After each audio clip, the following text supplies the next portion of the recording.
Meaningful might be earning a decent wage and putting food on the table and having security for my kids. That might be meaningful for some, but meaningful for somebody else might be, doing what you're doing, Lawrence, sharing people's stories with the world, making the world a better place and focusing on mental health and well-being and all those things. So the trick is people, one, understanding in the first place what's meaningful for them.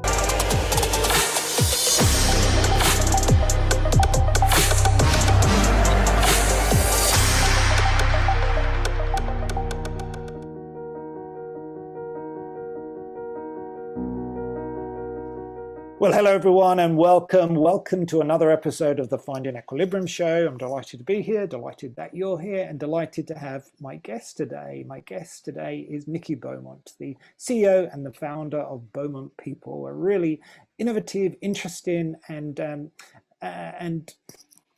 different, I'd like to say, recruitment agency, because recruitment has that kind of reputation. And I remember when I first met Nikki, which would have been a few years ago now, I was really struck by the difference and what you've actually created. So welcome, Nikki. Welcome to the show, and thank you for spending some time with us. How are you? I'm really great, thank you. Thank you for inviting me. I feel quite honoured to be invited, actually. So I'm great. Thank you. Nice to meet you again, actually. It's been a while. It feels like the world has changed since we last connected, but I'm very interested in that background. It's beautiful. So whereabouts are you based? Is that a scene from your environment? It is, yes. So I like this scene because this is literally just outside my window. I live in the hinterland of Byron Bay, a little suburb called Newrybar, which some would know because there's a really nice restaurant there called Harvest. So we're on 120 acres. We moved up from Sydney 5 years ago from the suburban block to 120 acres with 50 cattle. And so that beautiful scene behind me is my daughter herding the cattle back down from the cattle yards back out to the paddocks. Wow. So it's stunning. We're very, very blessed to live here. So maybe we should start with that, actually, because in the 5 years that you've been there, I feel a lot of people have started to follow suit and kind of are leaving the bigger cities and moving out. What drove you to actually shift from Sydney to, and it's quite a transition from living in the city to living on a farm with all of the responsibilities that go with that. Yeah, and there's an awful lot more responsibilities once you get a farm than you think there is before you buy a farm, I can tell you that. But, look, I'm my accent, for some of you might recognise, I think I'm a real Australian now, but I've been here for 21 years, but I'm actually English. And I'm north of England. I'm a Yorkshire lass, so I'm from the country. I'm brought up in little villages. Moving and living in Sydney for me was a big shock to the system. I mean, I'd literally hardly ever even been in a high rise before. So I am a country girl at heart, and farming is in my family, but it's a couple of, it's grandparents farming and great grandparents, not necessarily my own parents. So I've always, as much as I loved living in Sydney, it was always the dream to move out, to be in the countryside at some point and to have animals. I'm an animal lover, so it was always the plan. But having the business, which is 20 years old now, the question was, how do you do that? How do you have a business that's primarily in Sydney and live in the country? So many years of exploring the Central Coast and areas around Sydney to see how far you could get out to be in the country but still be able to commute back. And it was a tricky thing to navigate. And you know what? Took a year out, went around Australia, saw some of the most beautiful places, reconnected with Byron again, opened an office in Byron randomly, as you do, and started looking at Byron property, came up for a weekend, saw this place on the Saturday, bought it on the Tuesday, done. Amazing. Wow. So you were really ahead of your time. And then, of course, we've had the whole of COVID, which has made it easier to live remotely and to live in one place and work wherever you're actually living. So, so fascinating in terms of how you set yourself up to be able to function in this in this period. So let's move on and talk a little bit more about Beaumont People, because that's something that you created. It sounds like you created it almost as soon as you arrived in Australia. So you came, you said 21 years ago you arrived in Australia, and Beaumont People, I think you set that up around the same time. Well, actually, I came to Australia to be involved in the Olympic Games initially. So that's how I managed to come out to Australia. So I was going to be involved in the recruitment project of the Olympic Games. And then when I got here, I was given the job of general manager for Olympic recruitment for Adecco at the time. It was the job I applied for, but it was a job that I was given. I don't think anybody else wanted it. It was quite a tough job. It was a tough job, but an amazing opportunity, an amazing job to have. So I did that for the first year. I took that project through the Olympic Games. We recruited thousands and thousands of the paid staff that made the Olympic Games happen. And I had a little bit of time off at the end of that, decided Australia was my home from here on in, that I didn't want to go back to the UK. I was happy to live here, and I was always going to open up my own recruitment business at some point. You know, it was always on the cards that it was going to happen. I was just never at a stage where I felt like I was grown up enough to do it, to be honest. I was still running around having a wild time, and, you know, I felt if I was going to open up my own recruitment business, I kind of needed to settle and stop running around having a wild time. And I think recruiting for the Olympic Games was such a big project, and it was such a big ask, and it was so challenging. I mean, it really was ridiculously challenging. At the end of that, I came out of it and went, okay, if I can do that, I can do anything. Yes, wow. Now's the time. So so I literally created Beaumont about 6 months after I wrapped up the Olympic Games. Wow. So you came out focused on Olympic Games. It was a kind of make or break, really, because that was the kind of big challenging project. And then you set up your own project. You decided Australia was your home. And were you here even at that point? Because when I came over 5 years ago, I only took it 1 year at a time. It took me a while to think. Whereas now I feel this is my home, but it's taken me a while to really come to that decision. But it sounds like you made that decision quite early when you first arrived. I did, but you know what? I've had Australia in my blood for years. I first came out here to emigrate when I was 21 with my ex-husband, Mr. Beaumont, at the time. And the pull to go back home, the pull from parents was too much. You know, I was happy to come here, but as an only child, my mother could not cope with me moving to the other side of the world. Her two sisters lived here, so two sisters came out as 10-pound poms. So I certainly grew up as a kid having, you know, little fluffy koalas sent from Australia. So it's always been in my blood. There's always been an opportunity to come here. There's been the pull. And I remember my ex-husband, when we were dating, saying, I'm going to buy us a house. And I went, well, you can buy whatever house you like, but I'm going to Australia. So that was in the 20s, and he went, oh, well, maybe I'll come with you. And he did. We didn't stay, we went back, but, you know, I think it was just always on the cards. I was meant to be here. And literally within a few weeks of being here, when I came over for the Olympics, in my heart, I was like, this is where I'm meant to be, you know. And I do class myself as an Australian now, who happen to have been born in England. So, but well, that's interesting. And you've got your family out here, and having your aunts and people like that. That really helps. It's really interesting. So let's talk about Beaumont People. And when you set that up 20 years ago or 21 years ago, and where it is now.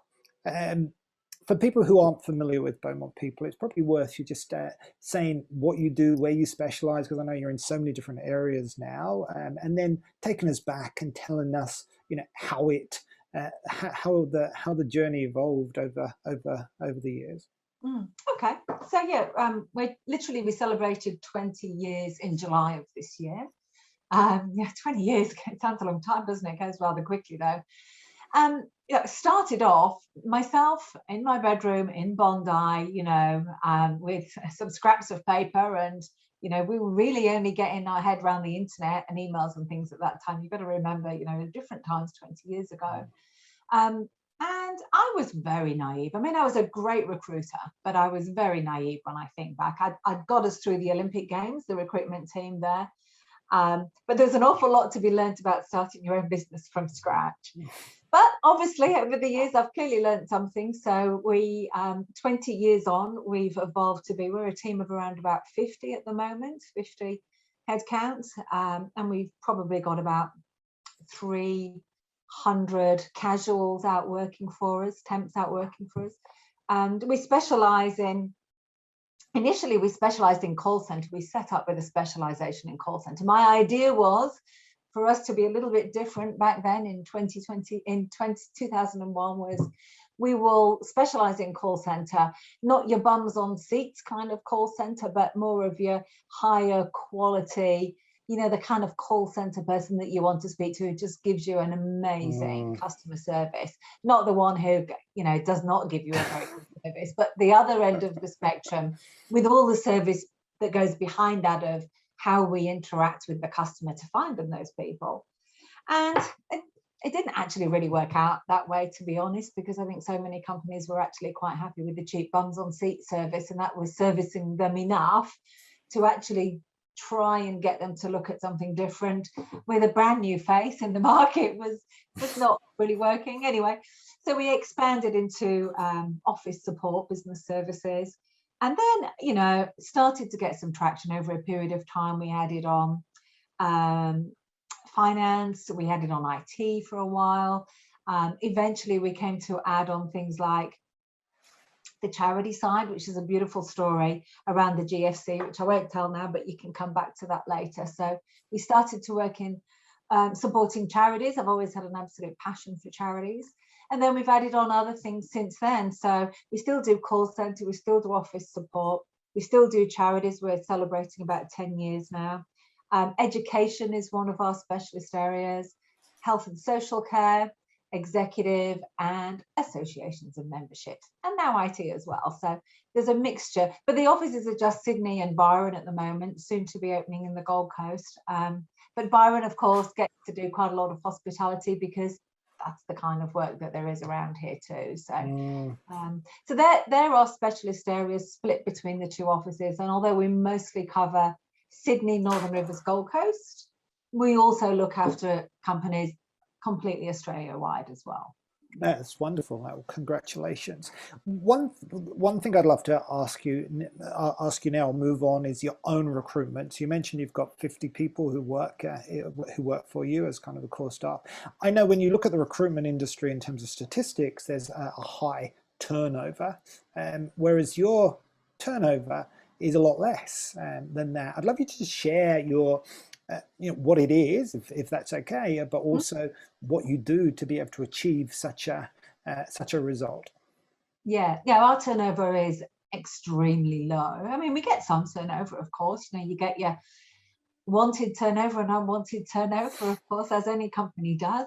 For me, unwanted turnover is when you lose people that you really would like to have hung on to.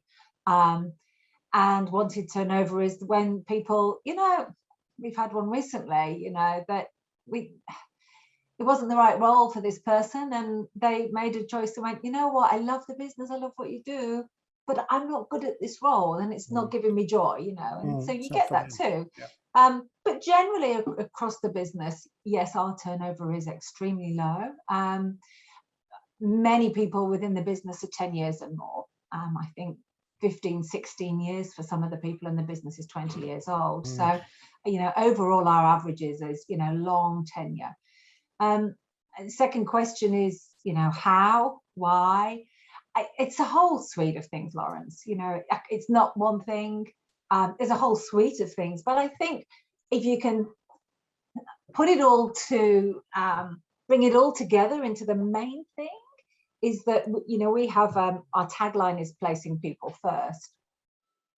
And that is not just what we do as a business, that's what we do internally, is we place our people first. So, and that means that all of our decisions that we make as a business are with our people in mind. And many businesses are used to decisions being made financially, or around their customer, or around their profitability, or whatever it might be, or around the economy, or whatever else is going on.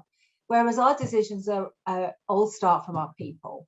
And I think I've always done that. And that was one of my reasons for starting the business in the first place, was I'd worked for other people who talked the talk, but didn't walk the walk. You know, they said that they were doing things for the people, but then they would make decisions that weren't right for the people. And I was an absolute champion for, you can't do that. You know, these are real people here who have real feelings and real needs, and you're messing with that, you know. And so it's always been quite natural for me to place your people first. But over the years, it took a while before we actually realized that that was probably one of the gold things that we actually do. And we really do that. You know, when we make decisions, of course, there are lots of things that are still involved in that decision, be the financial, be the economy or whatever, be the clients, the customers, but we still make sure that we look after our own people first. So, you know, I think that's the basis for it all, is thinking about people first, and them being the most important asset that I've got in my business. Okay, I love that. Just to bring that to life for people in terms of a practical example, in terms of what that would look like, so that we can move it from that kind of conceptual, because I think everyone agrees, I completely agree, that if you make decisions based on your people, then everything else falls into place.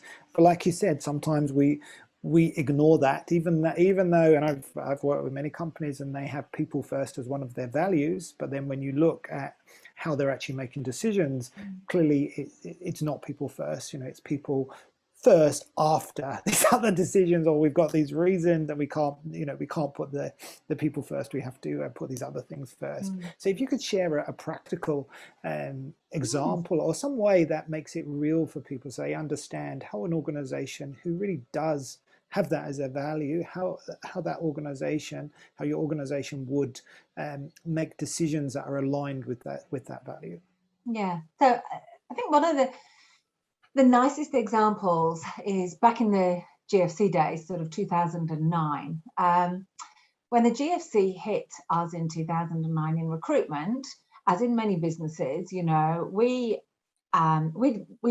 been on a trajectory like this, and we've been growing, and we built a fantastic team. It was really hard to get great recruitment consultants. We were bringing people from overseas. We were sponsoring people to come over from South Africa and the UK, and we'd got the most amazing, beautiful team, and we were doing really well. The GFC hit, literally $1 million worth of income gone overnight. You know, companies just went, oh, stop hiring. But they just stopped hiring. And if companies stop hiring, we don't have an income, you know. So when that hit, even though I'd been through various recessions in my time in recruitment, and usually with other people at the helm making the decisions, this time I took some advice. I had a coach, had a mentor, had a management team, but I decided, the management team together decided, that rather than make people redundant and let people go, as many businesses were doing at that time, and particularly in recruitment, because we really didn't have the income, rather than let people go, what I wanted to do was hang on to the people for as long as I could, and try at least to hold it together, and just, if we could just break even, we could sail through for as long as we could until we came out of this. It was one of those recessions where we fell into it quickly. And I believed we would come out of it quickly. So my thinking, and it was very naive thinking, I'll be honest, you know, I'm no economist. It was very naive thinking, but my thinking was, hang on to my people. They're great people. They've got homes and lives and mortgages and children and bills and everything else just the same as I do. But let's just hang on together. I will do the best that I can to make it a place to work where I made it easier for them to earn more money. I didn't cut their hours. I didn't cut their days. I didn't make anybody redundant, but I said, let's all work together. And if we can just break even, we can keep sailing. I mean, we might lose a bit of money. We can lose a bit, but we can't lose too much before we end up going pop. But this is what we'll try to do. We'll see how long we can go, but we all need to pull together. This is all you need to do to get us through.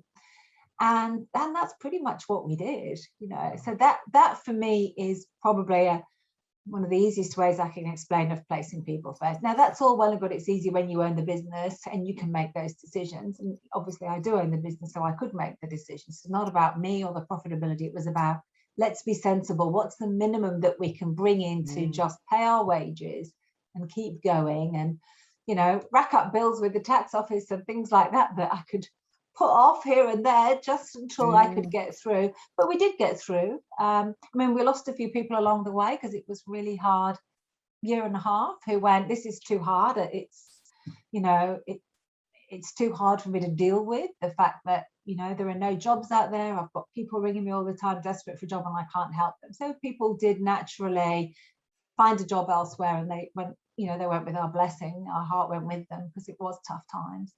But that's what we did. And, you know, we sailed through. And that's where the charity team came in. That's how I evolved the charity team at that very same time. So that's the next story. Yeah, no, I'm keen to move on from that. So it's a really good example. Thank you for sharing that with us. You know, it's a real, for me, it's an example where, because they always say that during times of crisis, you either make the team or you break the team. And I think what you just shared is a really good example of how your belief as the owner of the business, you made a bet about what the future was going to look like, and you brought people with you on that journey. It's a really good, and it all kind of worked out, because it's only when you look at those examples 10 years after the event that you realize the real benefit. Because often we look at decisions in business in a very, very short term basis. You know, it's like what happened a year after or 6 months after. But when you look at it 10 years later, you can track back to your success in terms of return on investment, back to that crisis moment. And I think that's a really good lesson for a lot of us now who are running businesses, who are actually going through, you know, the GFC moment, if you like, not knowing when this period of disruption is going to end. Is it going to end? And like the GFC, it will end. None of us know when it will end, but it will end, and businesses will be different. What words of advice would you give to other business owners or other HR people, or people who are part of a business? And granted, they may not be the owner of the business, but they're definitely, what you said about mentoring, they're an influencer on the business. And the business owners or the executive team, they haven't got all the answers, and we're all making choices. But if someone is going through what you were going through, whenever it was 12 years ago now, what advice would you give them to be able to manage through these, you know, very challenging times? Yeah, I mean, look, I always start with, if you look after your people will look after you. And I think learning from the experience in the GFC, and I ended up with an amazingly loyal team, and the story told for many years later of how I looked after people when times were tough.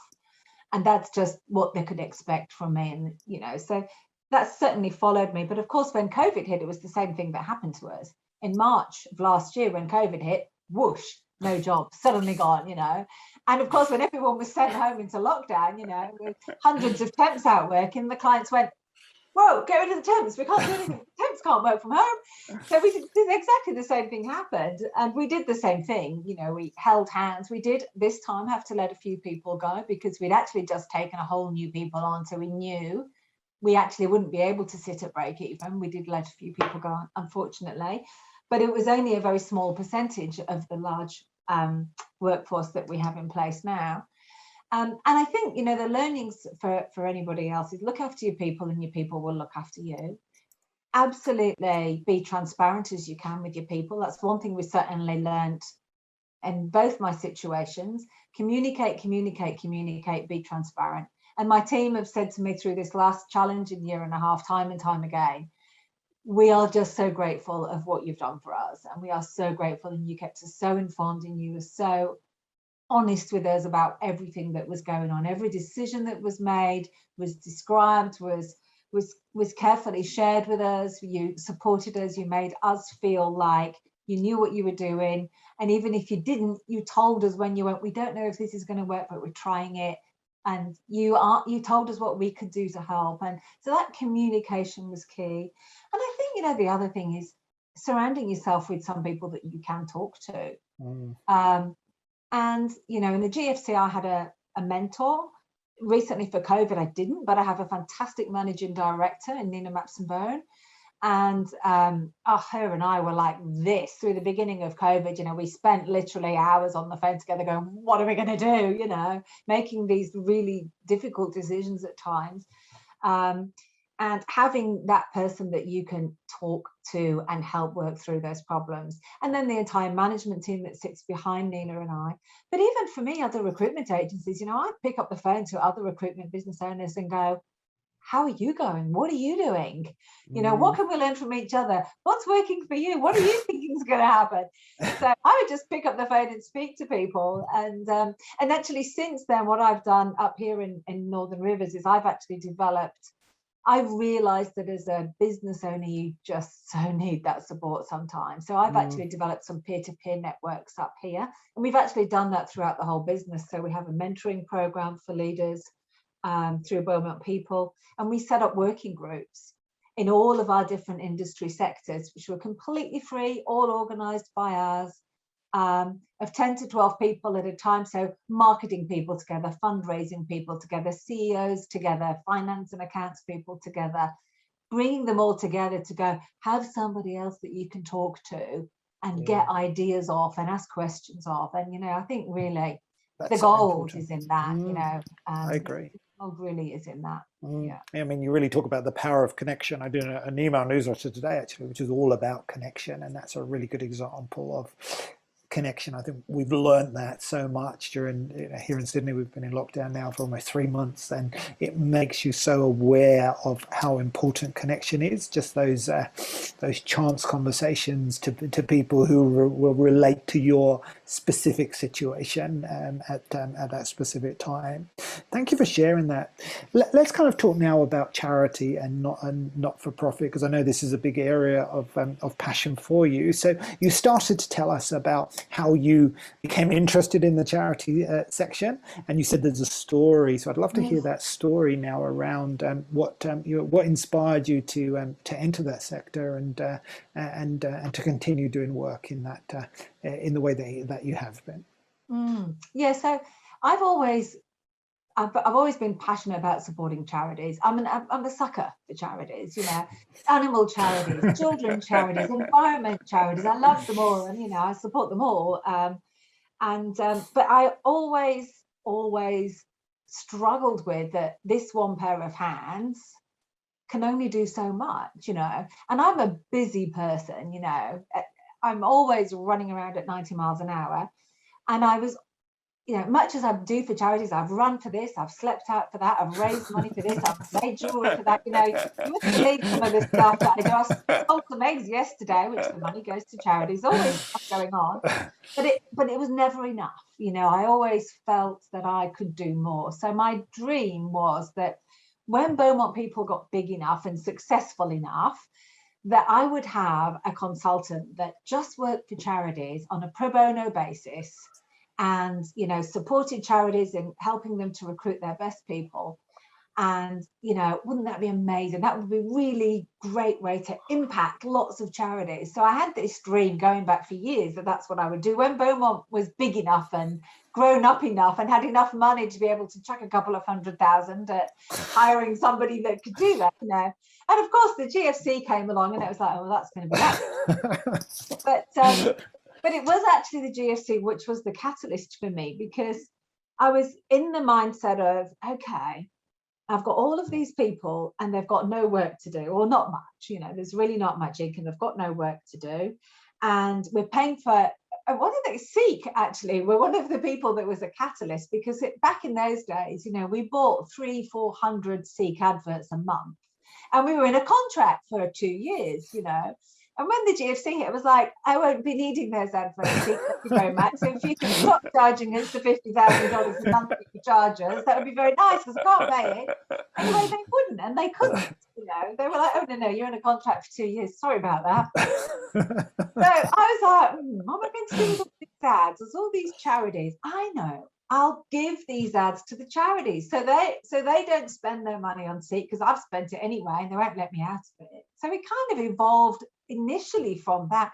And I sat down with a good friend of mine, Leanne Warner, you know, many years ago, going, so I'm just happy to break even. I've got all these CCADs. I've got all these people not working. I kind of want to do something pro bono for charities, and I can help them because we're not doing anything. And how's that going to work? And that's when she helped me come up with the idea of, don't just do it pro bono, because it's not sustainable for the long term. Don't just do this while you're suffering. If you're going to do something that'll take you for the longer term. I was like, oh yeah, that's good big brain, as they would say now, big brain idea. And so what evolved was to support charities by offering them recruitment services at cost, at the absolute lowest cost that would just cover our base costs, because that was where we were at that time. So it was like, we would normally charge you this, but we're going to charge you the absolute least that we can for what we're doing at the moment. So that's literally where the idea came from. And so we took that out to the charity market at the time, and they went, yeah, when we're recruiting, if we can recruit for you at this instead of this, sure, we'll give you the job. And of course, they get the full service like everybody else. And I now have a team of 12 that work across charities now, and we measure the difference between what we would charge, our normal commercial rates, to what we charge the charity sector. And the difference between the two is what we have saved charities, which we've put back in the charity pocket because they've not paid that, for them to do the good work that they do. And I think we're at about, I don't know the exact figure, I was going to look at it the other day actually, we're about $24 million that we've put back into the charity sector. Wow, that's amazing. Yeah. That's so amazing. Thank you for sharing that with us. And you work with all charities, or do you focus on lots of them? Yeah, hundreds of different charities. Not all charities, because there's some charities that don't know really what we do or don't believe it, but we work with lots. Some charities don't even need it, they've got their own internal recruitment teams, and we go, we'll help you recruit people yourself first. You come to us when you can't do it and you start. We don't want to take your money. We want you to do it yourself if you can. So I actually run training courses for charities on how to improve your recruitment, which is all free, which again gives back and helps them. I love it. It's amazing. So these hands are doing a bit more now.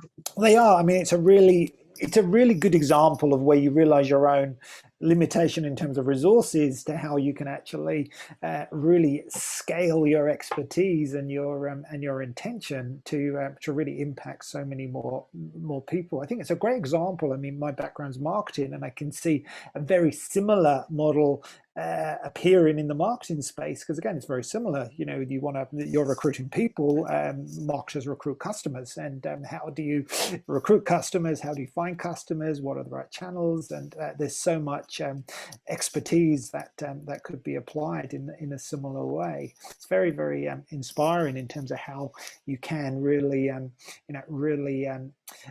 use your position and your expertise to make such a difference and such a huge impact. Let's just kind of move on now, and I'm thinking, because you've been doing this for 20 years, and it's a very interesting story, how you came to Australia, how you've gone back almost now to your core as being a country girl and living on the farm in Australia. And during the period, you've grown this business, which has been a great case study. But over the last 20 years, the world has changed around you. So you started with that real focus, like the GFC.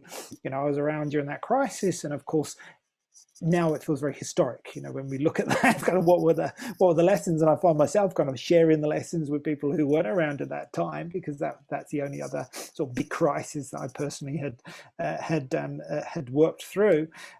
When you look back at those 20 years and you think, okay, the world has changed, flexible working is now a norm, working remotely is now a norm, having 4-day weeks is becoming more a norm, or at least it's being discussed and as a concept, or it wouldn't have even been entertained even a few years ago.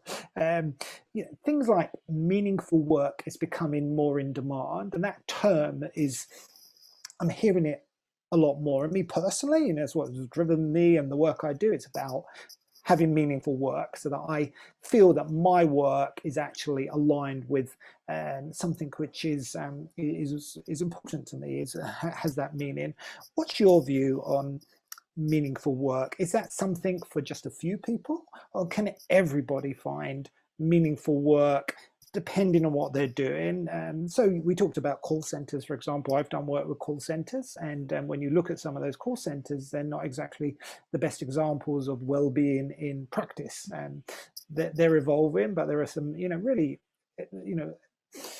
good examples of ill-being in practice. How not to do it. But even in those contexts, can we find meaningful work even if we've got managers who are not empathetic, or we're in an organization that may not have products and services that are supporting the environment, or are creating true value for everybody? Can we still find meaningful work so that we can experience joy every day? What's your view on that? Well, it's interesting that you should mention that, because we embarked on a project about 3 years ago now, just rethinking about our vision and our values, and what our real purpose was as a recruitment business.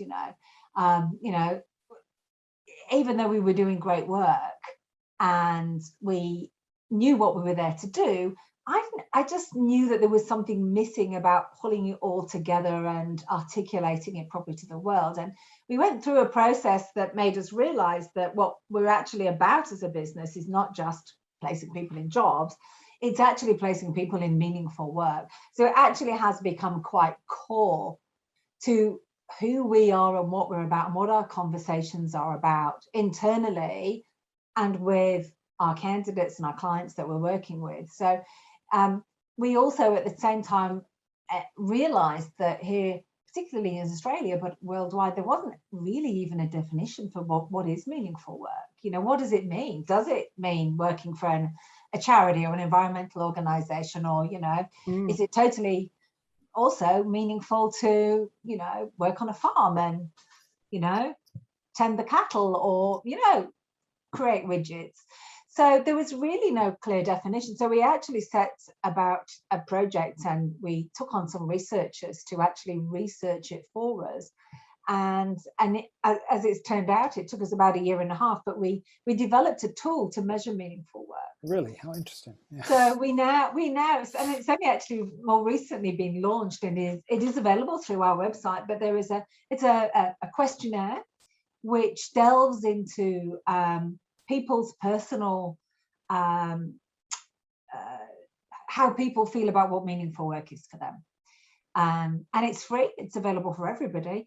But the take on it is meaningful work is different for everybody. And there are lots of different factors coming in that make meaningful work. So yeah, the organization is one factor, but another factor is, the job role within the organization.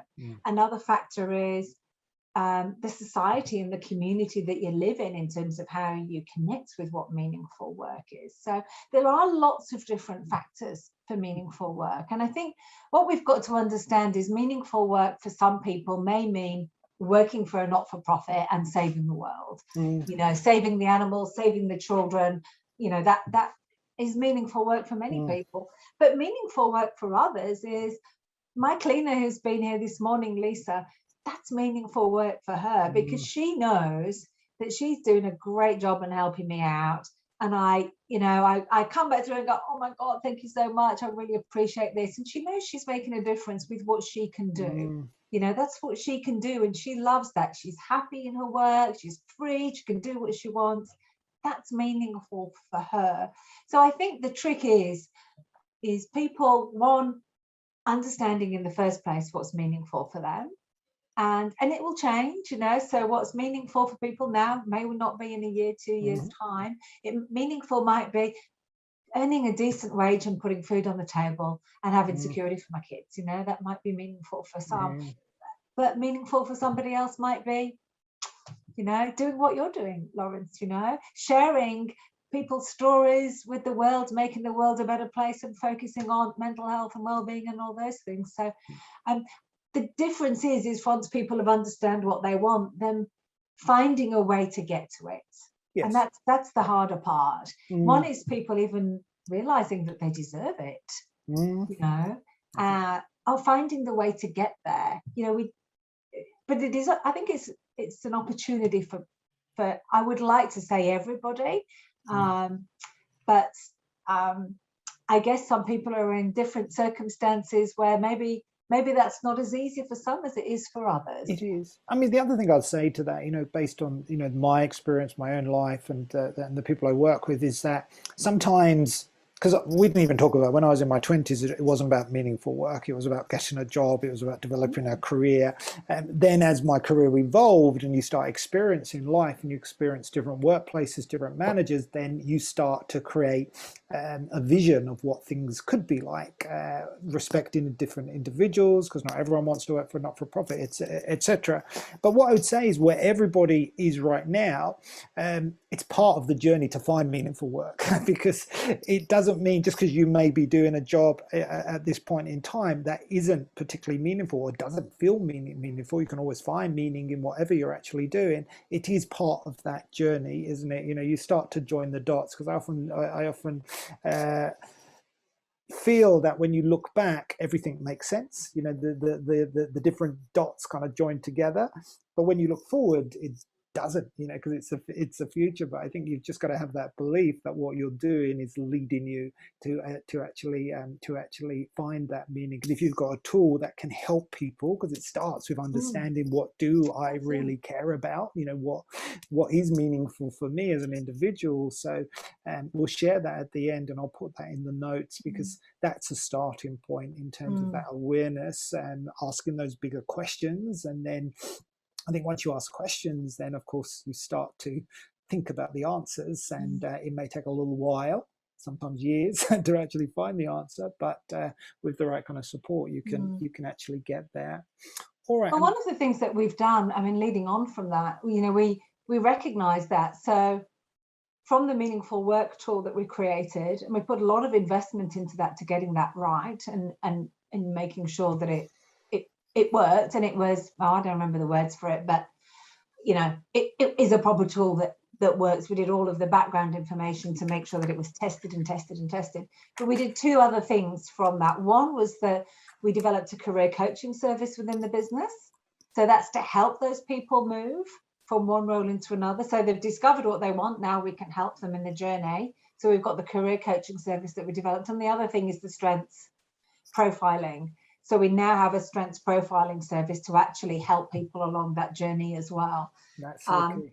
Because if we're actually really going to do that to help people get into more meaningful roles for themselves, we need to make sure that we've got all the support to wrap around those people. And that's continually evolving for us. But it is the way that we're trying to make sure that we support people. The great thing at the moment is, you know, despite COVID and lockdown, there's a massive amount of work opportunities out there. You know, so people are able to transition now more than ever into different roles, you know, because of the way the world is, because of the remoteness of working, because of people working like this from home and able to have these conversations anywhere in the country, anywhere in the globe. You know, now's the perfect time. Now's the time where, you know, the unemployment rate's pretty much as low as it's going to go, and you know, people are crying out for people. We don't have our travellers coming through yet in the hordes. You know, now's the time that people can make the move. People just want the security, though, at the moment. That's what we're hearing and seeing.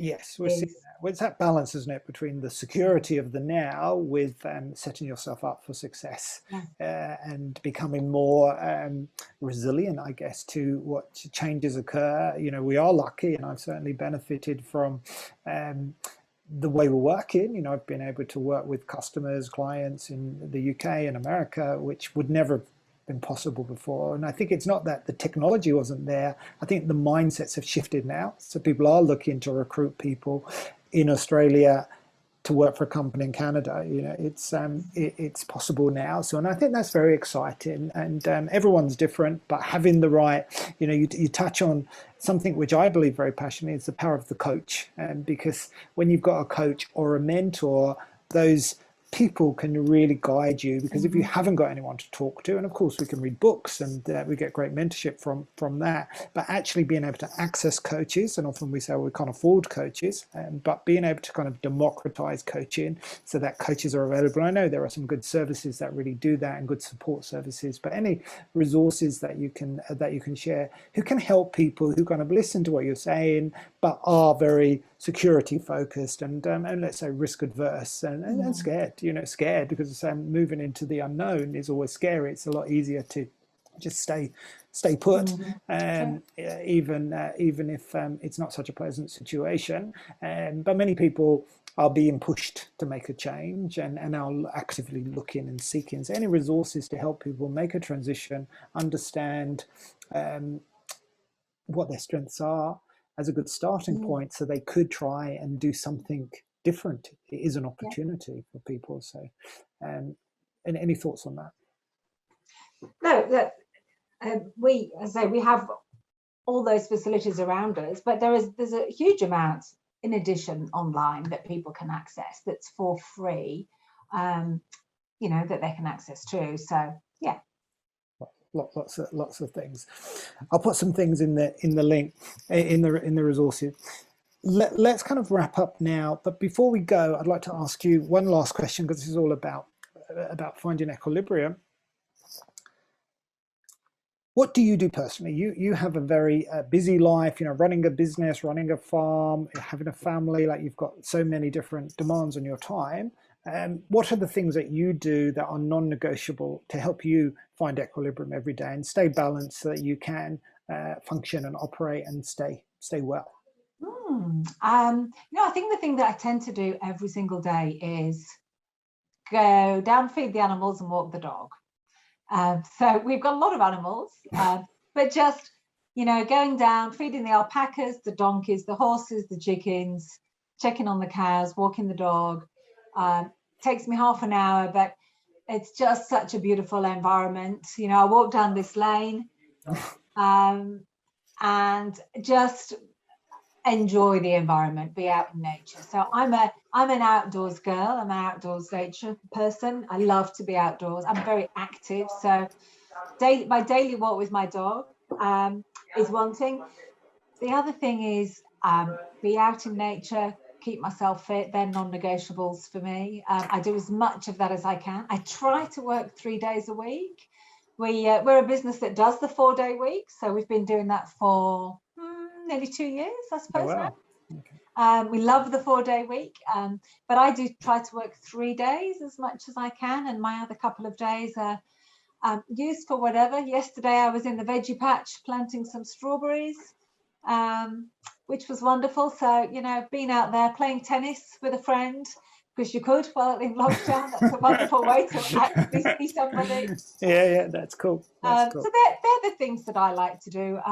Eat well, cook well, eat well, be social, surround ourselves with beautiful people who have the same values. They're the kind of things that I like to do. Yeah. Amazing. Well, Nikki, thank you so much for spending time with us. Where can people find out more about you and access that meaningful work tool that you mentioned? They can find the meaningful work tool on our website, beaumontpeople.com.au.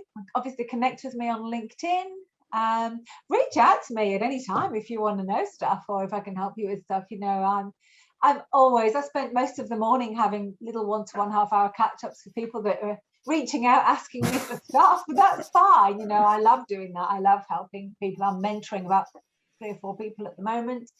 But yeah, reach out to me. You'll find me on LinkedIn and through our website. So I hope that was helpful. Extremely helpful. Thank you so much. Let me acknowledge you for all the work that you've done. I think it's amazing what you've done in terms of building a business and using it as an example of how businesses can run by putting their people first. So thank you for everything you've done and do and the impact that you've had. Thank you very much, Nikki, and thank you everybody for your time, and see you next time. Thanks, Lawrence. That's really kind. Thank you. Bye.